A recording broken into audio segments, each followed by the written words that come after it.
ಜೀವರಾಜ್ಗೆ ಮತ್ತೆ ಅಗ್ನಿ ಪರೀಕ್ಷೆ ಇವತ್ತು. ಶೃಂಗೇರಿ ಕ್ಷೇತ್ರದಲ್ಲಿ ಇವತ್ತು ಅಂಚೆ ಮತಗಳ ಮರು ಎಣಿಕೆ ಶುರುವಾಗಿದೆ. ಅಭ್ಯರ್ಥಿಗಳ ಸಮ್ಮುಖದಲ್ಲೇ ಸ್ಟ್ರಾಂಗ್ ರೂಮ್ ಓಪನ್ ಮಾಡಲಾಗಿದೆ. 20 ಟ್ರಂಕ್ಗಳಲ್ಲಿರುವಂತಹ ಅಭ್ಯರ್ಥಿಗಳ ಅಂಚೆ ಮತಗಳ ಮರು ಎಣಿಕೆ ವೇಳೆ ಹೈ ಡ್ರಾಮವೇ ನಡೆದಿದೆ. 1 ಗಂಟೆಗೆ ಮುನ್ನನೇ ಸ್ಟ್ರಾಂಗ್ ರೂಮ್ ಓಪನ್ ಮಾಡಿದ್ದಾರೆ. ಸೀಲ್ ಓಪನ್ ಆಗಿದೆ ಅನ್ನುವಂತ ಆರೋಪ ಇಲ್ಲಿ ಕೇಳಿ ಬಂದಿದೆ. ಅಷ್ಟೇ ಅಲ್ಲ, ಸೀಲ್ ಇಲ್ಲದ ಕೆಲ ಟ್ರಂಕ್ಗಳು ಕೂಡ ಪತ್ತೆಯಾಗಿವೆ. ಆದ್ರೆ ಅಂಚೆ ಮತಗಳ ಟ್ರಂಕ್ ಸೇಫ್, ಸೀಲ್ ಹಾಗೇ ಇದೆ.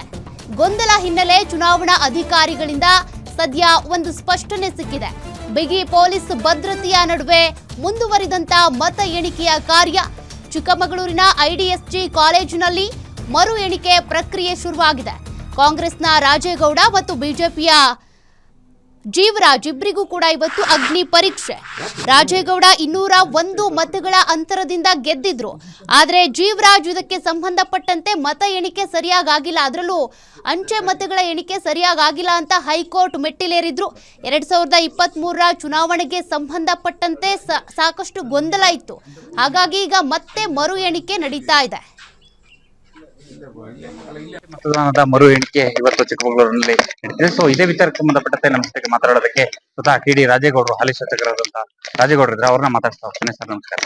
ಸರ್, ಇವತ್ತು ಏನು ಅಂಚೆ ಮತಗಳನ್ನ ಸಂಗ್ರಹಿಸಿದಂತಹ ಸ್ಟ್ರಾಂಗ್ ರೂಮ್ ನಲ್ಲಿ ಮತಪೆಟ್ಟಿಗಳು ಓಪನ್ ಆಗಿದೆ ಅಂತ ಒಂದು ಆರೋಪ, ಅದಕ್ಕೆ ವಿಚಾರ ಅದೇ ಕೆಲವು ಬೂತ್ಗಳು ಒಂದು 10-12 ಬೂತ್ಗಳು ಡ್ಯಾಮೇಜ್ ಆದ ಪೆಟ್ಟಿಗೆಗಳು ಡ್ಯಾಮೇಜ್ ಆಗಿದೆ, ಬ್ರೇಕ್ ಆಗಿದೆ, ಎಲ್ಲ ಲಾಕ್ಗಳು ಓಪನ್ ಆಗಿದೆ. ಹಾಗಾಗಿ ನಾವು ತಕರಾರು ಕೊಟ್ಟಿದ್ದೀವಿ, ಮತ ಎಣಿಕೆ ಮಾಡಬಾರ್ದು. ಇದೇನು ವಾಸ್ತವಾಂಶನ ಹೈಕೋರ್ಟಿಗೆ ವರದಿ ಮಾಡಿ ಅಲ್ಲಿಂದ ಮತ್ತೆ ಪುನಃ ಮತ್ತೊಂದು ಆದೇಶ ತಗೊಂಡು ಮಾಡಿ ಅಂತ ಹೇಳಿ. ಸರ್, ಎಷ್ಟು ಮತಪೆಟ್ಟಿಗೆಗಳಿಗೆ ಈ ರೀತಿ ಆಗಿದೆ? ಒಂದು 10-12 ಮತ ಬಾಕ್ಸ್ ಡ್ಯಾಮೇಜ್ ಆಗಿದೆ. ತಮ್ಮ ವಿರೋಧ ಪಕ್ಷದವರು ಈ ಅಭ್ಯರ್ಥಿ ಏನ್ ಹೇಳಿ ಅವರು ನಾವು ಅಬ್ಜೆಕ್ಷನ್ ಮಾಡಿದ್ಮೇಲೆ ಅವರು ಮಾಡಿದ್ರು ಅಷ್ಟೇ, ಮೊದ್ಲಿಗೆ ಅವ್ರೇನು ಮಾತಾಡ್ಲಿ. ಸರ್, ಈಗ ನಿಮ್ಮ ಪ್ರಕಾರವಾಗಿ ಈಗ ಅಂಚೆ ಮತಪೆಟ್ಟಿಗೆಗಳು ಓಪನ್ ಆಗಿದೆ ಅಂತ, ಸೊ ಮುಂದಿನ ನಡೆ ಮುಂದಿನ ತಡೆ ನ್ಯಾಯಾಲಯದಲ್ಲಿ ಪ್ರಶ್ನೆ ಮಾಡ್ಬೇಕು. ನಾವು ಅವ್ರಿಗೆ ಮನವಿ ಮಾಡುದು, ಕೋರ್ಟ್ ಒಪಿನಿಯನ್ ತಗೊಂಡು ನೀವು ಮಾಡಿ ಅಂತ ಹೇಳಿ. ಅವರೆಲ್ಲ ಕೋರ್ಟ್ ಆದೇಶದ ಪ್ರಕಾರ ನಾವು ಮಾಣಿಕೆ ಮಾಡಿ ನಾವು ವರದಿನ ಕೋರ್ಟಿಗೆ ಕೊಡ್ತೀವಿ ಅಂತ ಹೇಳಿದ್ದಾರೆ. ಮತ್ತೆ ಕೋರ್ಟ್ ಅಲ್ಲಿ ನಾವು ಹೋಗಿ ಪ್ರಶ್ನೆ ಮಾಡ್ತೀವಿ.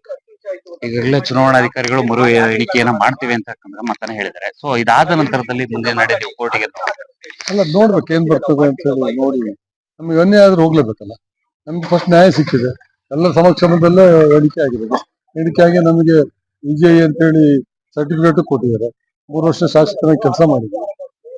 ಈಗ ಅನ್ಯಾಯ ಆಗ್ಬಾರ್ದಲ್ಲ, ನ್ಯಾಯಾಲಯದ ಬರ ಹೋಗ್ತೀವಿ, ನಮ್ಗೆ ಅನ್ಯಾಯ.